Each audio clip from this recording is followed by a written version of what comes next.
Tindakan pembangkang yang menggelarkan Datuk Seri Anwar Ibrahim sebagai Perdana Menteri Telefon jelas menunjukkan sikap tidak matang dan dangkal dalam memahami peranan diplomasi antarabangsa.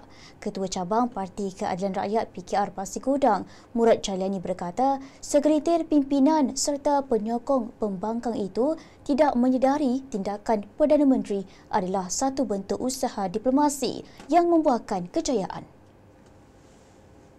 Menurutnya, hubungan baik PMX dengan pemimpin dunia dan rakan serantau telah membuka ruang besar kepada Malaysia bukan sahaja dalam memperkukuh ekonomi tetapi dalam membantu isu-isu kemanusiaan seperti pembebasan peserta misi sumut baru-baru ini yang berjaya diselesaikan melalui saluran diplomatik.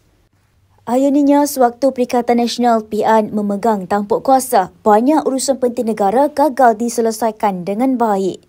Murad berkata antaranya pelaburan asing merosot teruk akibat tiada keyakinan pelabur antarabangsa, hubungan luar negara yang lemah hingga Malaysia dilihat terasing di pentas serantau.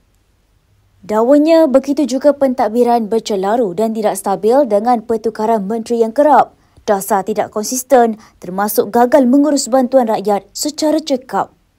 Selain krisis kepercayaan dalam kalangan pelabur dan masyarakat antarabangsa terhadap keutuhan politik Malaysia, justeru katanya cubaan memperkecilkan usaha Anwar yang sedang bekerja keras memperkukuh imej Malaysia di mata dunia hanya tindakan murahan untuk menutup kegagalan sendiri.